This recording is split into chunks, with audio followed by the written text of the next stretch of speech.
Hello everybody, myself Manasi Ganu and we are going to start with 4.2 to serve with love.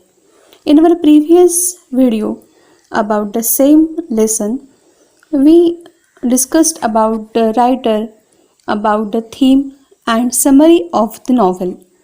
Now in this video, we are going to start chapter 17 which is prescribed in our textbook.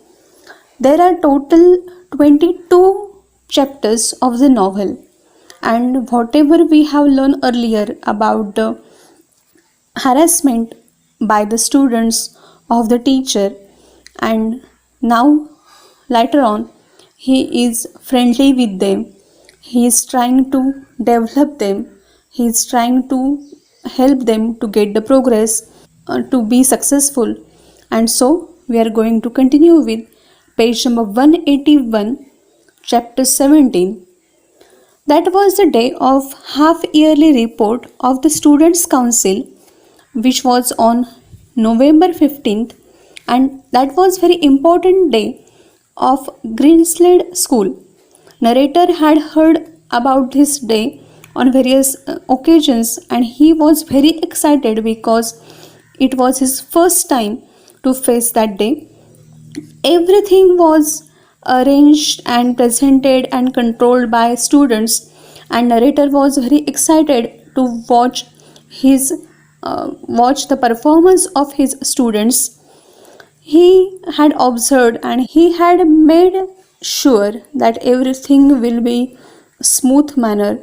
He was preparing and he was helping his students to manage all the things. There were also few whispered conferences of the students with other members, with other students, and on that day, on the day of Students' Council, there was no assembly. The students came smartly dressed and polished, and Miss Joseph and Denham, these two students who were very important officials who were acting as a performer or controller on that day, they were moving around their colleagues, they were moving around the students, and they were making sure that everybody is performing well, everybody is ready to play his or her part. आता आपण to serve with लव ह्याचा हा दुसरा video आहे, आणि ह्या second व्हिडिओमध्ये आपण चॅप्टर 17 जी टेक्स्टबुकमध्ये प्रिस्क्राईब केली आहे ती आपण वाचणार आहोत. तो चॅप्टर आपण वाचणार आहोत. त्याच्या आधीच्या व्हिडिओमध्ये टू सर्व विथ लव याचे लेखक कोण आहेत, त्यांच्याबद्दलची माहिती, समरी आणि थीम याचा आपण अभ्यास केला आहे. जर तुम्ही हा व्हिडिओ पाहिला नसेल तर नक्की तो पहा. आता आपण चॅप्टर 17ला सुरुवात करणार आहोत, आणि त्याच्या आधी हे लक्षात ठेवा की ह्या नॉव्हेलची एकूण 22 चॅप्टर्स आहेत. ह्या 22 चॅप्टर्सपैकी या 17व्या चॅप्टरचा आपण आता अभ्यास करतोय. म्हणजे आधीचं जे आपण वाचले थीममध्ये किंवा समरीमध्ये की त्या ब्लॅक टीचरला त्याच्या विद्यार्थ्यांकडून खूप हॅरॅसमेंट केली जात होती, त्याला रिस्पेक्ट मिळत नव्हता, किंवा त्याला बाकीच्या ठिकाणीचा जो स्ट्रगल होता याच्याबद्दलची माहिती ह्या चॅप्टरमध्ये नाही आहे. कारण त्या शिक्षकाच्या चांगल्या वर्तणुकीमुळे त्यांनी आता विद्यार्थ्यांना आपलंसं केलं होतं, आणि आता ते विद्यार्थी त्याच्याशी अतिशय प्रेमाने वागत होते. आता आपण ह्या चॅप्टरमध्ये लेखकाला एक्साईट करणारी अशी एक गोष्ट, आणि त्याचे विद्यार्थी कितपत तयार झालेले आहेत, कितपत मॅच्युरिटीने त्या गोष्टी हँडल करतायत हे पाहण्यासाठीची एक परीक्षाच विद्यार्थ्यांची आहे, आपण असं समजूयात. आणि तो होता 15 नोव्हेंबरचा दिवस. त्या दिवशी विद्यार्थ्यांचा हाफ इयरली म्हणजे 6माहीचा स्टुडंट काउन्सिलचा रिपोर्ट होता. तो ग्रीनस्लेड स्कूलमध्ये एक अत्यंत महत्त्वाचा दिवस असा मानला जायचा. लेखकाने आत्तापर्यंत ह्या दिवसाबद्दल खूप वेळा ऐकलं होतं, आणि त्या दिवशी जसा तो दिवस येत होता तसा विद्यार्थ्यांची एक्साइटमेंट तो अनुभवत होता. त्या दिवशी सगळं विद्यार्थीच पार पाडणार होते. विद्यार्थ्यांनीच अरेंज केलेला, विद्यार्थ्यांनीच प्रेझेंट केलेला आणि विद्यार्थ्यांनीच कंट्रोल केलेला असा तो कार्यक्रम असणार होता. आणि त्या दिवशी सगळं विद्यार्थी स्वतः सगळ्या गोष्टी अरेंज करत होते. तो कार्यक्रम नीटनेटका व्हावा यासाठी ते अगदी प्रोफेशनल माणसासारखं काम करत होते. त्यांच्या बाकीच्या विद्यार्थ्यांशी कुजबुजी होत होत्या. आणि यानंतर आपण त्या दिवशी काय नेमकं झालं ते पाहूयात. त्या दिवशी असेंब्ली होणार नव्हती. नेहमी असेंब्ली व्हायची तर त्या दिवशी असेंब्ली असणार नव्हती. सगळे विद्यार्थी अगदी छान ड्रेसेस घालून आणि अतिशय चांगल्या प्रकारचे कपडे घालून आले होते. पॉलिश्ड अशा पद्धतीने ते आले होते. आणि त्या दिवशी मिस जोसेफ आणि डेनहॅम हे लेखकाचे विद्यार्थी अतिशय महत्त्वाचं असं काम त्या कार्यक्रमात पार पाडणार होते. कंट्रोलरचं काम किंवा परफॉर्मन्सचं काम ते करणार होते. आणि त्याच्याचमुळे ते बाकीचे आपले जे कलिग्स आहेत, बाकीचे जे सहकारी आहेत, त्यांचं काम कसं चाललं आहे, ते रेडी आहेत ना, हे ते पाहत होते. नाव let us see second paragraph. The function, the council starts properly at 10 a.m. and everybody, all the students move together in the auditorium and they sit together in the classes. Miss Joseph and Denham, who were the most senior students, and they were coordinating the function that occasion, and so they sat on the stage near to Mr. Florian, who was the headmaster, and as everybody took his place and everybody was very silent, Mr. Florian, the headmaster, he started addressing the school. He spoke very clearly and his speech was very little bit lengthy, but he mention again about the aims and policies of the school and how a student should contribute to make progress, how the student should contribute to be successful and make glorify the school and everything. Whenever there was a need, he praised his students, but he yet insisted that there is much more things which can happen. It indicates that students and teachers can progress themselves. He mentioned about improvement in conduct, cleanliness, and in pursuit of knowledge. And when narrator was listening all this speech of headmaster, he was thinking, he was making judgment that this headmaster, this person is thinking very clearly and is very involved in the school. He is very involved, he is very linked with the school, and every time he is thinking about the progress of his school. And finally, headmaster wished success to all council meeting and left the stage. And there was a long applause for the speech of headmaster. आता sharp 10 वाजता bell वाजली आणि सगळे विद्यार्थी, सगळ्या शाळेतली सगळी मुलं ऑडिटोरियममध्ये जमा झाली आणि आपापल्या वर्गांप्रमाणे ती बसली. मिस जोसेफ आणि डेनहॅम हे 2 सिनियर विद्यार्थी स्टेजवरती मिस्टर फ्लोरियनच्या दोन्ही बाजूला बसले होते. आणि सगळे विद्यार्थी बसल्यानंतर आणि ते शांत झाल्यावरती मिस्टर फ्लोरियन यांनी उभं राहून भाषणाला सुरुवात केली. त्यांचं भाषण थोडंसं लांबलेलं होतं, पण ते आपल्या शाळेच्या ध्येय आणि आपल्या शाळेची पॉलिसी काय आहे याच्याबद्दल ते पुन्हा पुन्हा बोलत होते. प्रत्येक विद्यार्थ्यांनी आपल्या शाळेच्या स्कीमसाठी, त्यांच्या ध्येयांसाठी कसं प्रोग्रेस केलं पाहिजे, कसं मोलाचं योगदान केलं पाहिजे, जेणेकरून शाळेची आणि त्यांची ख्याती वाढेल आणि शाळेला गौरव प्राप्त होईल, असं त्यांनी कसं वागलं पाहिजे याच्याबद्दल त्यांनी सांगितलं. त्यांनी जिथे आवश्यक होती तिथे विद्यार्थ्यांची आणि शिक्षकांची स्तुती पण केली, पण याच्याही पलीकडे करण्यासारखं खूप आहे, याच्याही पलीकडे करण्याला काही खूप वाव आहे आणि सुधारणा अपेक्षित आहेत याच्याबद्दलही ते बोलले. तशाच पद्धतीने विद्यार्थ्यांच्या वागण्यामध्ये, त्यांच्या स्वच्छता पालनामध्ये आणि त्यांच्या ज्ञानग्रहणामध्ये कुठे कमतरता आहेत आणि तिथे कशी इम्प्रूव्हमेंट करता येईल, कशी सुधारणा करता येईल, याबद्दलही ते बोलले. आता जेव्हा लेखक हे सगळं ऐकत होता, जेव्हा Mister Braithwaite as a teacher हे सगळं ऐकत होते, तेव्हा त्यांना हे कळलं, त्यांच्या हे लक्षात आलं की ही व्यक्ती फारच डिव्होटेड आहे. मिस्टर फ्लोरियन हे हेडमास्टर म्हणून शाळेचा खूप गंभीर रीतीने, खूपच चांगल्या पद्धतीने विचार करतात.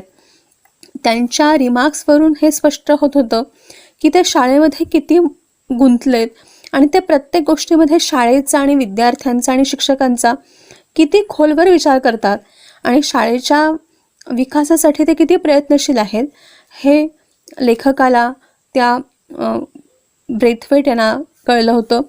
आणि अशा प्रकारे काउन्सिल मीटिंगला शुभयश चिंतून मिस्टर फ्लोरियन यांनी त्यांचं भाषण संपवलं आणि अर्थातच प्रचंड टाळ्यांचा कडकडाट झाला होती. आता खरी स्टुडंट काउन्सिल सुरू होणार होती. So let us see on page number 182. Now after the address of principal, headmaster, everything was now in a hurried manner. First of all, Miss Joseph, now she stood up and she gave short explanation about council's purpose and what exactly it means. Each class was expected to report with the help of their representatives, means students themselves, and they were going to tell and discuss about the studies which they had learned after the Easter in that half year. The representatives, the students were selected for each subject and they had completed their report. After finishing the report of the students and all the classes, a panel of teachers would be invited on the stage and they are expected to answer on the arising questions from the students on various reports. As there was a freedom to students to think about the selection of panel and about the problems, and so the teachers and the staff members didn't have any type of information about how many or which teachers would be called upon the stage to answer on which questions. So this was a different thing of that ceremony. The reports began from the lowest class or youngest class first. As the students were mainly from 12-year-olds and they were very shy and little bit frightened or fearful because they have to stand up in front of the whole school and the teachers too, and so they were little bit shy or timid. They had faced the difficulties to get the information. They have to do research of themselves, they are going to present it themselves, and so the reports of these little students, the reports of these previous students was short. The reports of these previous students, the reports of these small students or younger students were short. आता मुख्याध्यापकांच्या भाषणानंतर हळूहळू सगळ्या गोष्टी पटापट होऊ लागल्या, घडामोडी पटापट होऊ लागल्या. सगळ्यात पहिल्यांदा दोघांपैकी मिस जोसेफने त्या समारंभाची सुरुवात केली होती आणि त्याच्यामध्ये तिने काउन्सिलचं नेमका उद्देश काय आहे आणि त्यात नेमक्या कशा गोष्टी घडतात याच्याबद्दल थोडक्यात तिने माहिती दिली. त्याच्यानंतर प्रत्येक क्लासला येऊन तिथे रिपोर्ट करायचं होतं. प्रत्येक क्लासच्या काही सिलेक्टेड विद्यार्थ्यांना तिथे येऊन रिपोर्ट करायचं होतं आणि गेल्या 6 महिन्यामध्ये ईस्टर नंतरच्या दिवसांमध्ये त्यांनी काय शिकवण्यात आलं, त्यांना काय कळलं याच्याबद्दलची माहिती त्यांनी देणं अपेक्षित होतं. प्रत्येक क्लासचे असे रिपोर्ट कंप्लीट झाल्यानंतर शिक्षकांपैकी काही शिक्षकांना तिथे इन्व्हाइट करण्यात येणार होतं, त्यांना स्टेजवर बोलवण्यात येणार होतं आणि त्यानंतर विद्यार्थ्यांनी मांडलेल्या रिपोर्ट्समधल्या त्यांच्या अडचणी, त्यांना भासणारे प्रश्न, याच्याबद्दलच्या प्रश्नांची उत्तरं त्या शिक्षकांना द्यावी लागणार होती. आता अर्थातच कुठल्या शिक्षकांना बोलवलं जाणार आणि कुठले प्रश्न विचारले जाणार हे सगळं विद्यार्थ्यांच्या हातात होतं. शिक्षकांनाही हे माहिती नव्हतं, स्टाफ मेंबर्सनाही हे माहिती नव्हतं की आपल्यापैकी कोणाला आणि किती जणांना बोलवण्यात येईल आणि कुठल्या प्रकारचे प्रश्न विचारले जातील. आता हे रिपोर्ट्स जे सुरू होणार होते ते सगळ्यात छोट्या इयत्तांपासून सुरू होणार होते. ती शाळा 12 वर्षाच्या पुढच्या विद्यार्थ्यांची होती आणि 12 वर्षाची जी मुलं होती ती नुकतीच शाळेमध्ये जॉईन झालेली होती.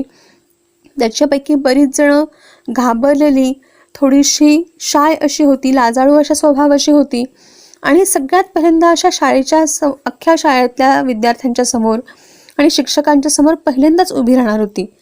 पण तरीसुद्धा त्यांनी त्यांचं काम चांगल्या प्रकारे पार पाडलं. त्यांना आत्तापर्यंत अशी माहिती स्वतःहून कशी मिळवायची ह्याचाही अंदाज नव्हता, ह्याच्याबद्दलही त्यांना अडचण होतीच. पण आणि या सगळ्या गोष्टीमुळे त्यांचे रिपोर्ट्स थोडक्यात मांडले गेले, छोटेसेच असे त्यांचे रिपोर्ट्स होते.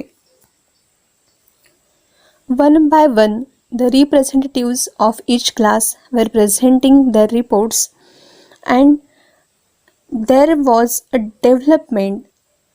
Anyone can understand that as per the age groups and the classes, the students were performing very well. They are representing their reports very nicely because they have got the confidence and they have their own experiences, previous experiences. So the older students were performing better and all of the work, much of the work was still very basic. It appears very large for them because they understood it and there was something it which was very connected with them, but it was very basic. As all the reports were concluding, the emphasis, the stress was on what they were understanding instead of what they are expected to understand and learn. But when it was the turn of narrator's class to present the report, narrator became very anxious. He was very curious to know about the presentation of his class. He wanted to see eagerly about how his class was presenting, and there were various students which were going to present on various subjects from his class. Potter was talking about arithmetic, Sapino about nature study, Miss Peg and Jackson about geography, Miss Stair and Funman about physiology, Miss Todd about history, and Denham about PT and games. Miss Joseph was about to talk about domestic science, and so narrator was very curious to listen from his class and his students. आता एकामागोमाग एक जसे विद्यार्थ्यांचे report सादर होत गेले तसं अर्थातच विद्यार्थ्यांच्या वाढत्या अनुभवामुळे आणि वाढत्या अशा त्यांच्या मॅच्युरिटीमुळे त्याच्यामध्ये चांगली सुधारणा होत चाललेली दिसत होती. छोट्या वयाच्या विद्यार्थ्यांचे रिपोर्ट्स अगदी छोटेसे तोकडे असे वाटत होते, अर्थातच तरीसुद्धा ते कौतुकास्पद होते. आणि वाढत्या वयाच्या विद्यार्थ्यांचे, मोठ्या वयाच्या अनुभवी विद्यार्थ्यांचे रिपोर्ट्स सुधारणा असल्यासारखे वाटू लागले. आता याच्यामध्ये बरंचसं काम हे अतिशय सर्वसाधारण बेसिक असं होतं, पण तरी ते विद्यार्थ्यांना खूप मोठं असं वाटत होतं. खरं विद्यार्थ्यांना काय समजलं आहे याच्यापेक्षा सुद्धा विद्यार्थ्यांनी काय शिकले आहे याच्यावरती जास्त भर देण्यात आला होता. लेखक मात्र आपले विद्यार्थी काय करतायत, आपले विद्यार्थी कसे वागतायत आणि आपले विद्यार्थी कसं प्रेझेंटेशन करतायत याच्याबद्दल थोडा काळजीतच होता, क्युरियस होता. प्रचंड उत्साहाने ते सगळं ऐकत होता. आता डेनहॅमने त्याच्या वर्गातल्या लेखकाच्या वर्गातल्या डेनहॅम नावाच्या मुलाने त्याच्या वर्गातल्या रिप्रेझेंटेटिव्हची नावं सांगायला सुरुवात केली होती. नाव let us continue with page number 182, last paragraph. Narrator felt very happy and proud when his students were calling other lady students with Miss, and so he felt that this will be ideal for young students. They will look their elder students as ideals, and so they will learn this respect and courtesy from elder students. As they were called, all the students of narrator's class took their seat with praiseworthy seriousness. They were very confident, they were very graceful. Miss Joseph started her speech, and she was talking about lessons which were with preference of brotherhood of mankind. As they were starting with the subject how all mankind was interdependent in spite of geographical locations and differences in color, races and creed. First of all, she called Potter, who was going to deal with arithmetic. He was talking about weights and measures. He talked about the relationship between kilogram and pound, meter and foot, and he clearly stated that it was only a symbol of greater understanding which was being established between people. Now it was the turn of Sapiano, who was representative for nature study. He informed the class about pest and about the insects on various crops. He showed that various countries are pulling knowledge, and with getting together they are doing a lot of research, and they are reducing the risk, and which proves very fruitful for this field of agriculture. Miss Peg and Jackson, they divided their reports on geography.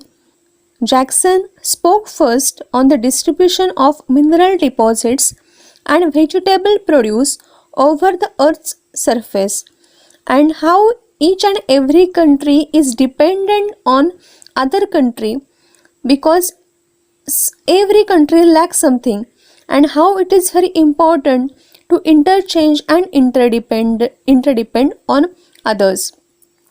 Miss Peg dealt with human relationships. She was stressing about the problems of post-war world for food, for clothing, for housing.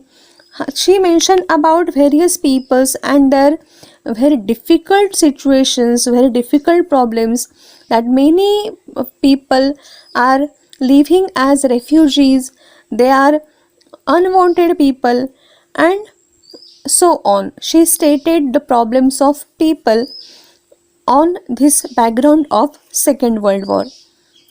Funman, as usual, he took this advantage and he made a signal to someone off stage, and he wanted his colleagues to bring something. He wanted his colleagues to bring something, and his colleagues brought a skeleton between them which had a sort of gallows. आता लेखक आपल्या विद्यार्थ्यांच्याकडे अतिशय अपेक्षेने, अतिशय काळजीने आणि अतिशय कुतूहलाने ते नेमकं कसं रिप्रेझेंट करतात याच्याकडे पाहत होता. त्याला याच्याबद्दलची खूप उत्सुकता होती.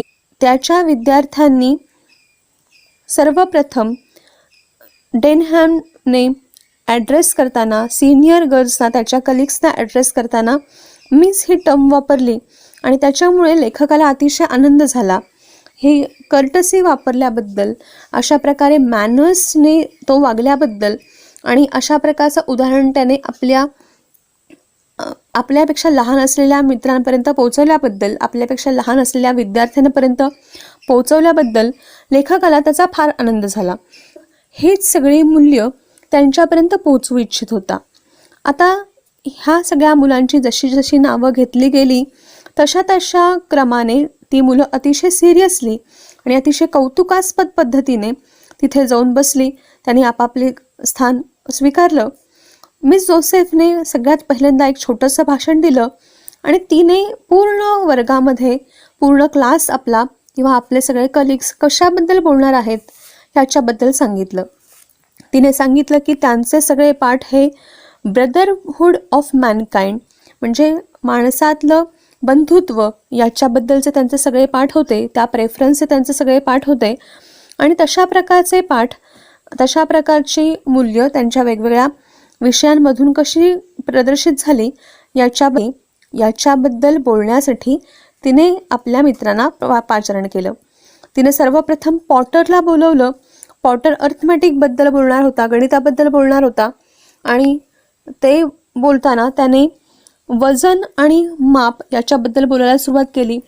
किलोग्रॅम आणि पाऊंडचं रिलेशनशिप किंवा मीटर आणि फूट याच्यामधलं रिलेशनशिप ही दोन्ही वेगवेगळी परिमाणं असून सुद्धा जगभरात या दोन्हीपैकी कुठलं ना कुठलं तरी एक परिमाण मोजलं जातं, परिमाणाने मोजली जाते, ह्या परिमाणांचा वापर केला जातो आणि म्हणूनच ही परिमाणं ही प्रचंड मोठा असा सिम्बॉल आहेत, जेणेकरून जगभरामध्ये माणसांनी जे काही कमावलंय, जे काही निर्माण केलंय त्याचं एकक म्हणून सुद्धा ह्या परिमाणांचा कसा वापर करता येईल ह्याच्याबद्दल तो बोलला.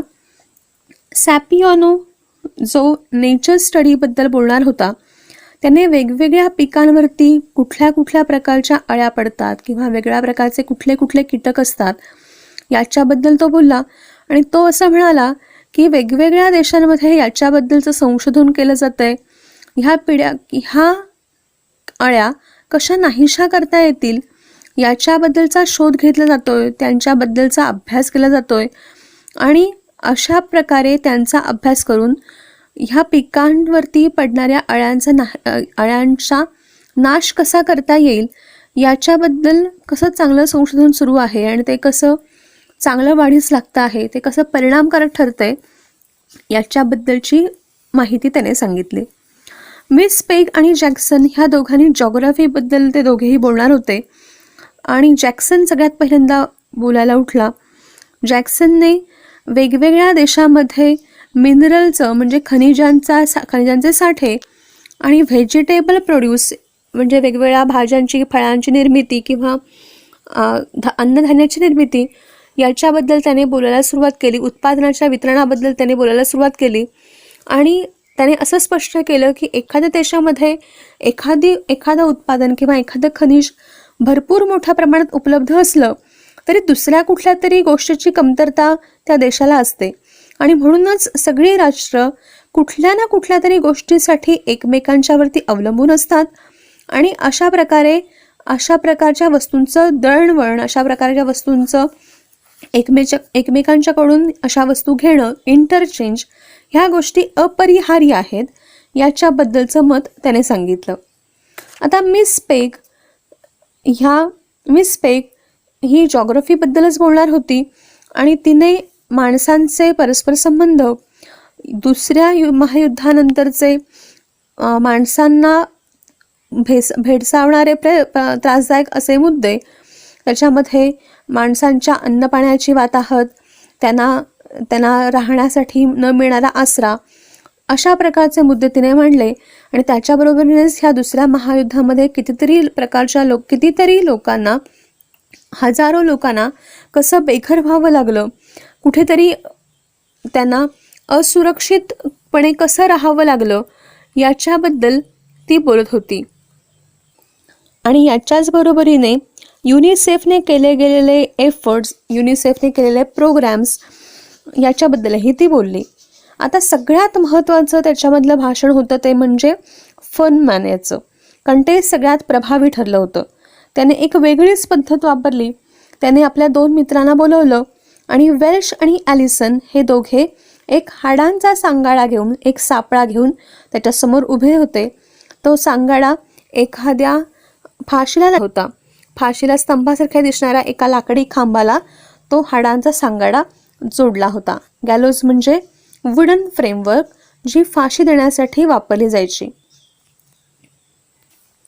As all the students saw that the skeleton was hanging from the hook and it was connected at the top of the skull and it was evolving, it was moving at the end of the cord, everybody started laughing.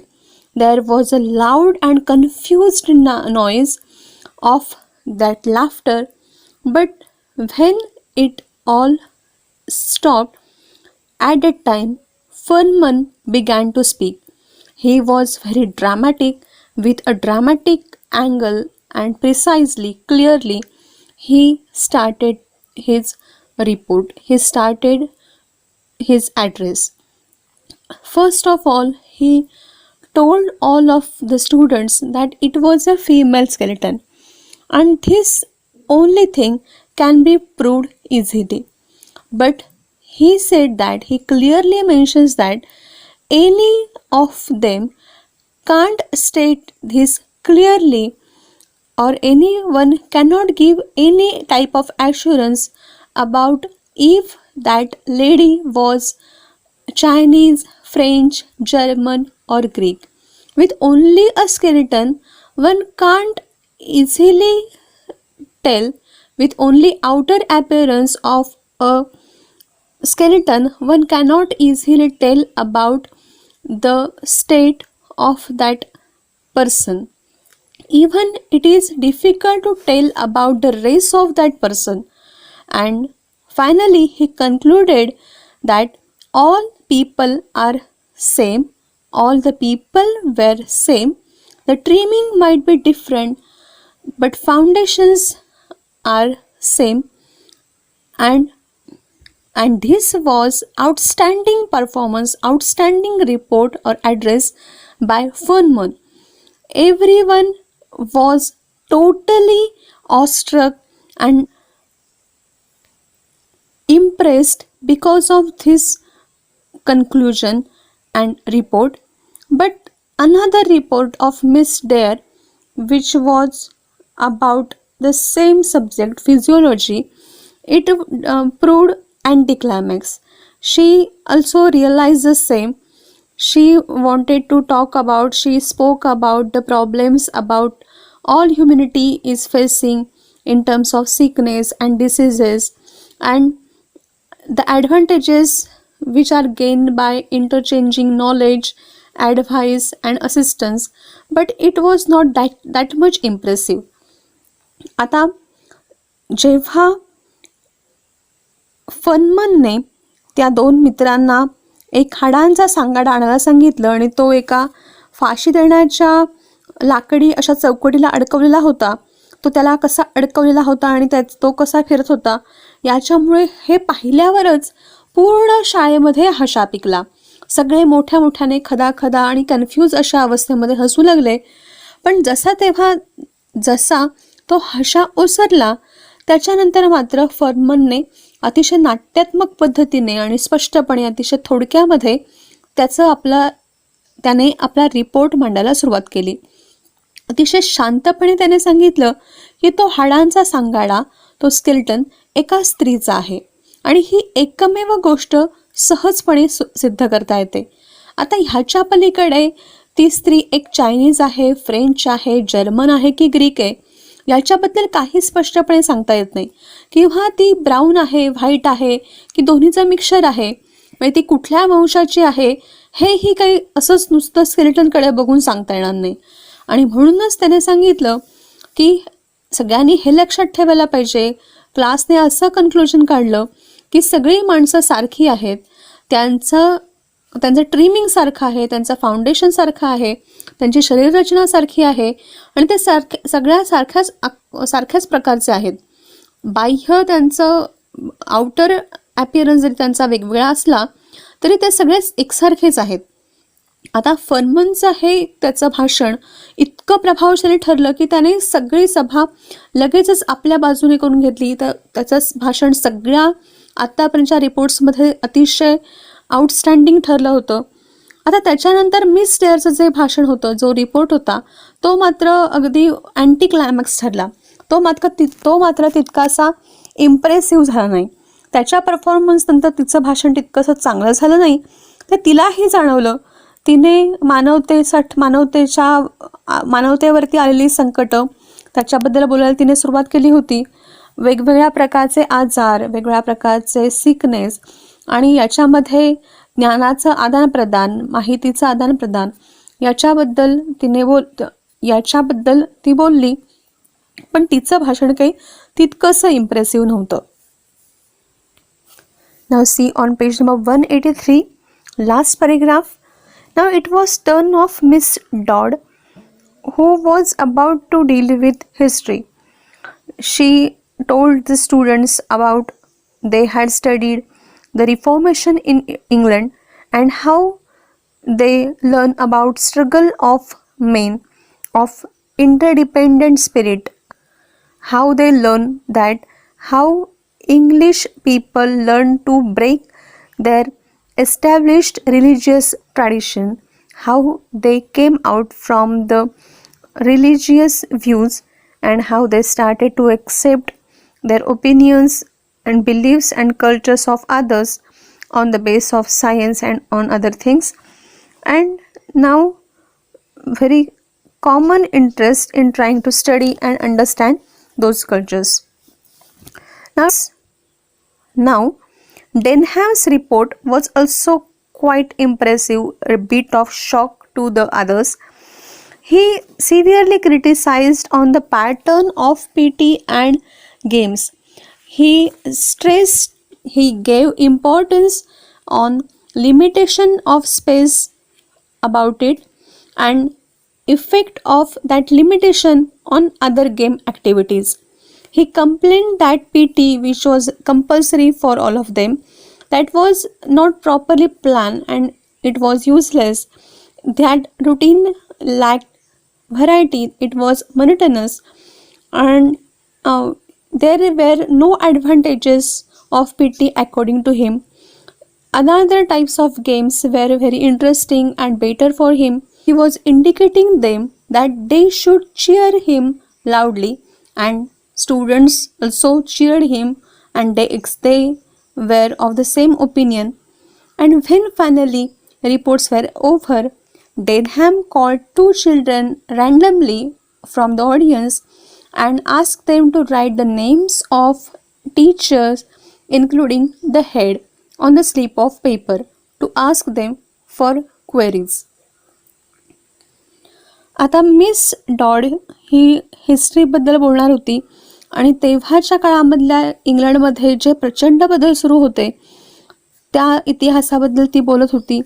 ती म्हणत होती की तेव्हाचा जो चर्चचा प्रचंड मोठा influence, पादरी लोकांचा जो प्रचंड मोठा इन्फ्लुएन्स त्या समाजावरती होता, तो ब्रेक करून आताच्या काळामध्ये अधिक वेगळ्या बिलीफसाठी, अधिक वेगळ्या समजुती आणि अधिक वेगळ्या प्रकारचं कल्चर कसं एक्सेप्ट केलं जातं आहे आणि वेगवेगळ्या प्रकारच्या कल्चर्सचा कसा अभ्यास केला जातो आहे आणि तो कसा समजून घेतला जातो आहे याच्याबद्दल ती बोलली.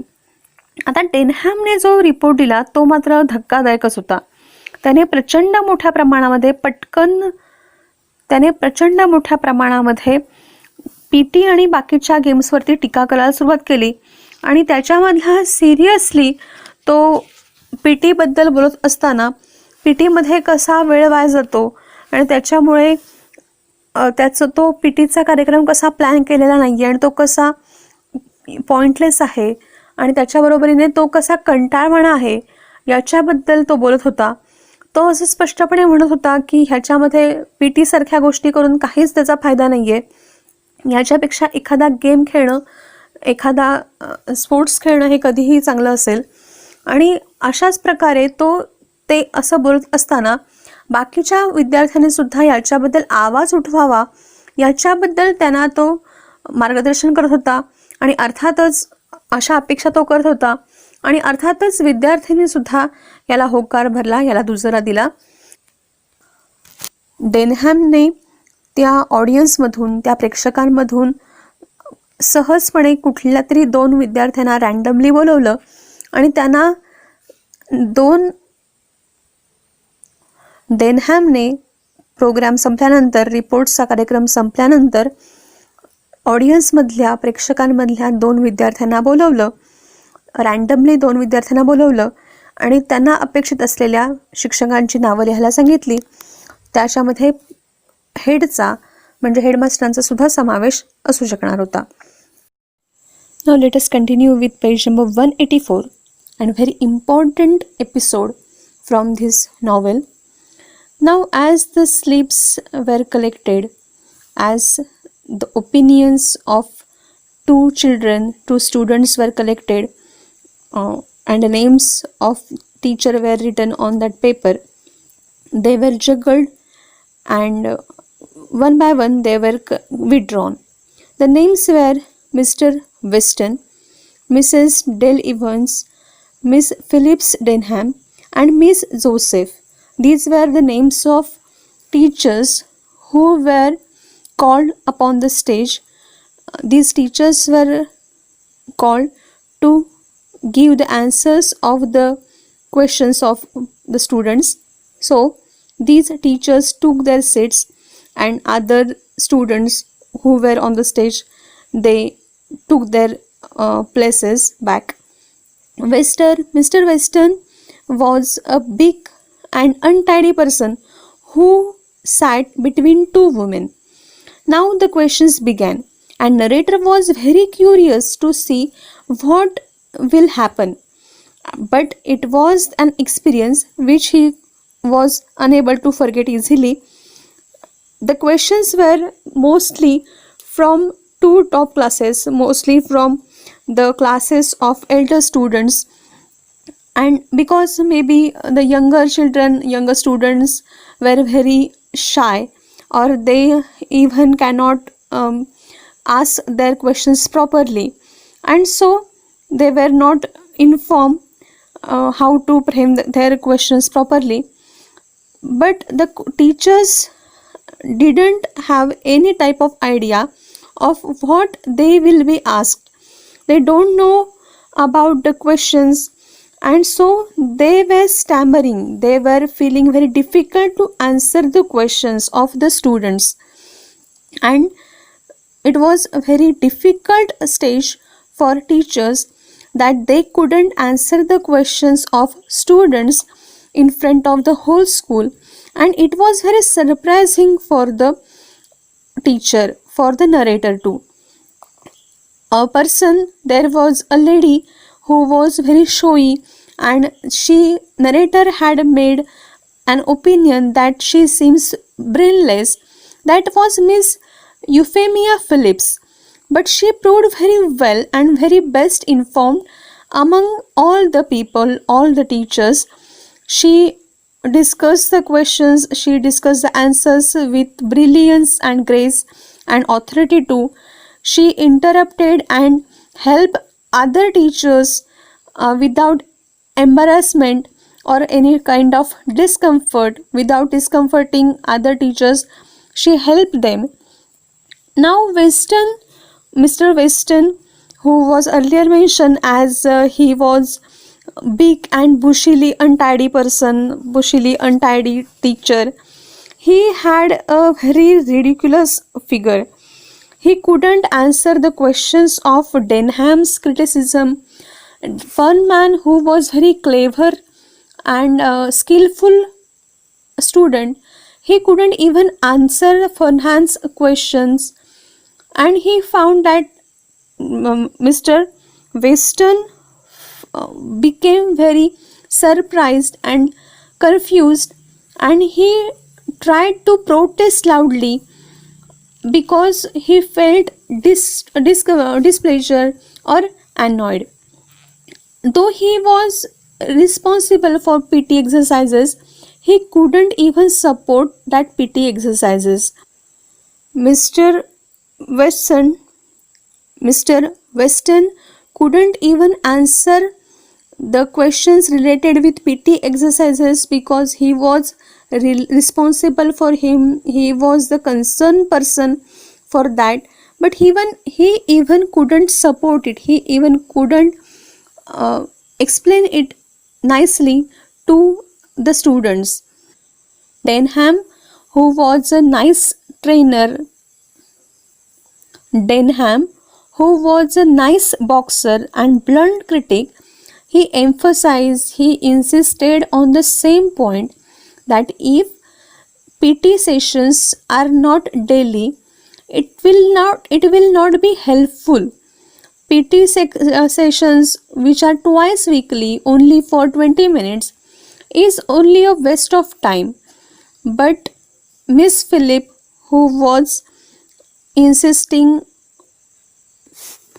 and nicely elaborating, she took the control.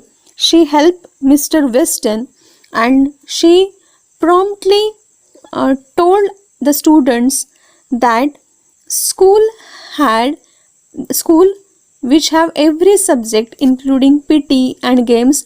These all things are carefully considered and properly administrated and properly fitted into the teaching timetable, so each student received maximum benefit from it.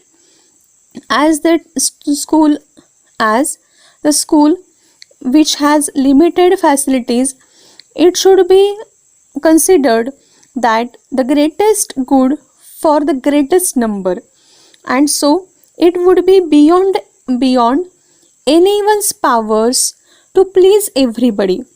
Now she concentrated on Denham. Now she fixedly looking on Denham, and she uh, told all the students that some of you, indicating Denham, that you are very fortunate that you have good fitness, you have good physical development, and you don't really need these PT exercises and games which this school can offer. But remember that it is not only for these students who are fit, considering the school considers all students, and so this program is ideally suited for all the students. It is not only for some students or for some restricted students. Now Denham, who was not satisfied with his nice remark, he rose up, he stand up and asked, then why do we have to do PT? Why don't they take up only the kids who need it? So why only the students who need PT, they have to perform these PT sessions? Why all the students are made compulsory to do these sessions? The others are not allowed to play football, are stupid. Instead of doing lot of these stupid and silly things, so this is not good for all of the others. They can get the choice, they can have their choice of playing football or doing PT sessions. It should not be compulsory for all the students to do PT sessions. Now she looked back to him. Now Miss Phillips looked back to him, and there was a twinkling delight. Means she had got some point, and at that narrow place, because of that small point, she was going to use that point in her argument. She said that as she have got the point for argument, she told Denham that it is not only about the exercise of body, it is also for exercise of mind. The whole timetable of the school is to help the students to enter the world which they are going to live after this school life. And so in that world you have to accept whatever you like and also whatever you don't like. You don't have any option in the world, in that real world, of only accepting or only choosing or only selecting what you like. It is a part of training of accepting what you don't like. So she made all the students sure that you have to see these PT sessions from this point to that you have to do something forcefully though you don't like it in the world after school. And so this is a kind of preparation for that life. So with this ultimate solution, with this ultimate argument, Denham was unable to speak anything. He sat sorrowfully, and Miss Phillips' smile was broadened. She was feeling very happy, and it was looking like she was looking like a small innocent cat which have just eaten a songbird, which have just eaten a small bird without leaving a single tiny feather, any type of clue. आता slips विद्यार्थ्यांच्याकडून collect केला गेला हा episode अत्यंत महत्त्वाचा आहे ह्या नॉव्हेलमधला आणि ह्या स्टोरीमधला सुद्धा, ह्या चॅप्टरमधला सुद्धा. आता ह्या स्लिप्स विद्यार्थ्यांच्याकडून कलेक्ट केल्या गेल्या, त्याच्यामध्ये शिक्षकांची नावं होती. त्या स्लिप्स जगल केल्या गेल्या, त्या शफल केल्या गेल्या आणि त्यानंतर एकामागोमाग काढल्या गेल्या. त्याच्यामध्ये Mr Weston, Mrs Dale Evans, Miss Phillips Denham आणि मिस जोसेफ या चौघांची नावं होती. याच्यामध्ये 3 लेडी टीचर्स आहेत आणि मिस्टर वेस्टन हे टीचर आहेत. आता मिस्टर वेस्टन हे अतिशय गलिच्छ अशा प्रकारचे एक शिक्षक आहेत आणि ते त्या 2 स्त्रियांच्या मध्ये बसले आणि हा त्यांच्या शिक्षकांच्या प्रश्नोत्तराच्या सेशनला सुरुवात झाली. आता विद्यार्थी त्यांना प्रश्न विचारणार होते. ह्या शिक्षकांना हे स्वतःलाही माहिती नव्हतं की आपल्याला पूर्ण शाळेच्या समोर सगळ्या विद्यार्थी प्रश्न विचारू शकतात आणि ते कुठले प्रश्न विचारू शकतात हेही याच्याबद्दलही त्यांना काही कल्पना नव्हती. लेखकाला ह्या सगळ्याबद्दलची प्रचंड उत्सुकता वाटत होती आणि हा जो एक्सपिरियन्स त्याला मिळणार होता तो सहजपणे विसरूच शकत नव्हता. आता ही जे प्रश्नोत्तरांचे तास होते, प्रश्नोत्तराचा जो सेशन सुरू झाला त्यामध्ये साधारणपणे सहजच सगळ्यात मोठ्या जे क्लासेस होते त्या क्लासेसच्या विद्यार्थ्यांनीच प्रश्न विचारायला सुरुवात केली. छोट्या वयातली मुलं, अगदी 12 वर्षांपासूनची मुलं होती त्या शाळेमध्ये. ती मुलं थोडी शाय होती, थोडी लाजाळू होती आणि त्यांना एवढं नीटसं इन्फॉर्म पण केलं गेलं नव्हतं की त्यांनी प्रश्न विचारावेत. त्यामुळे त्यांना नीटचे प्रश्न पण विचारता येत नव्हते किंवा ते प्रश्नच विचारत नव्हते. शिक्षकांना आपल्याला कुठल्या प्रकारचे प्रश्न विचारले जात आहेत हे नीटसं माहिती नव्हतं आणि त्यामुळे त्यांना प्रश्नांची उत्तरं सहजपणे देता येत नव्हती. आता इथे लेखकाला पुन्हा एक नवीन धक्का बसला. शिक्षकांना त्यांच्या विद्यार्थ्यांना नीट प्रश्नांची उत्तरं देता येत नव्हती आणि सगळ्यात महत्त्वाची गोष्ट म्हणजे अतिशय शोई अशा वाटणाऱ्या, दिखाऊ अशा वाटणाऱ्या आणि निर्बुद्ध अशा वाटणाऱ्या मिस युफेमिया फिलिप्स यांनी मात्र त्या अतिशय कूल वाटत होत्या आणि ह्या सगळ्या तिघांच्या मध्ये त्या चांगल्या इन्फॉर्म वाटत होत्या. त्यांना चांगली उत्तरं माहिती आहेत, त्यांना उत्तर देता येत आहेत असं वाटत होतं. न वाटता, डिस्कम्फर्टेबल न वाटता त्या त्यांना ह्याच्यामध्ये मदत करत होत्या. मिस्टर वेस्टन हे गलिच्छ असे वाटणारे 2 स्त्रियांच्या मध्ये बसणारे असे जे शिक्षक होते त्यांना मात्र डेनहॅमच्या त्या शार्प नसलेल्या क्रिटिसिझमची उत्तरं देता येत नव्हती. फर्मॅनच्या अतिशय काळजीपूर्वक आणि हुशारीने विचारलेल्या प्रश्नांची उत्तरं त्यांना देता येत नव्हती आणि त्याच्यामुळे ते चिडत होते, आश्चर्यचकित होत होते, कन्फ्यूज होत होते आणि अतिशय रागाने स्वतःशीच त्रागा करत ते चिडून उत्तरं देत होते. ते त्याच PT एक्झरसाइजला कारणीभूत असूनसुद्धा PT एक्झरसाइजच्या बद्दलची उत्तरं त्यांना देता येत नव्हती. आता डेनहॅम हा तर खरं तर एक चांगला बॉक्सर होता आणि त्याने असा आग्रह धरला की अशा एक्झरसाइजेस, PT सारख्या एक्झरसाइजेस ह्या रोज प्रॅक्टिस केल्या गेल्या तरच त्याचा फायदा होऊ शकतो आणि भरपूर कालावधीसाठी अशा PTच्या एक्झरसाइजेस केल्या पाहिजेत तरच त्याचा फायदा होऊ शकतो. आठवड्यातून 2दा 20 मिनिटासाठी केलेली PTचे सेशन्स हे फक्त वेळेचा अपव्यय असं तो सांगत होता. मिस फिलिपनेस पुन्हा एकदा ही सगळी सूत्र हातात घेतली आणि अतिशय प्रॉम्प्टली त्यांनी उत्तर द्यायला सुरुवात केली. त्यांनी असं विद्यार्थ्यांना आठवण करून दिली की शाळेमध्ये प्रत्येक विषयासाठी अगदी PT आणि गेम्स ह्याचा सुद्धा अगदी काळजीपूर्वक विचार केला गेलेला आहे आणि प्रत्येक विद्यार्थ्याचा विचार करून त्याला अतिशय चांगला फायदा होईल, मॅक्झिमम बेनिफिट होईल अशा दृष्टिकोनानेच हे टाइम टेबल केलं गेलेलं आहे.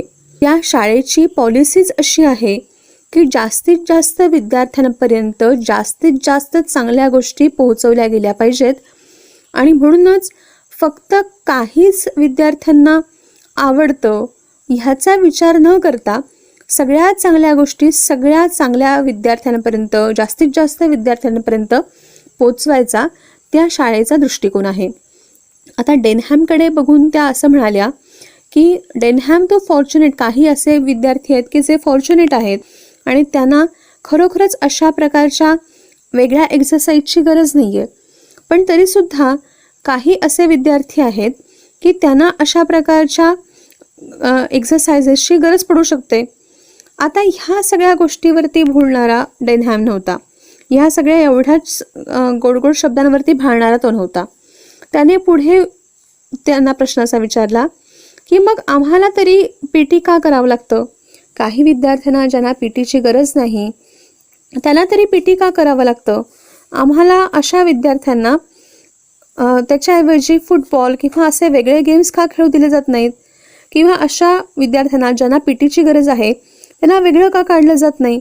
सगळ्याच विद्यार्थी सगळ्याच गोष्टी सगळ्याच विद्यार्थ्यांवरती का थोपवल्या जातात जरी ते आमच्यासाठी चांगले नसल्या तरी सुद्धा? आता हा मात्र एक कोड्यात टाकणारा प्रश्न होता.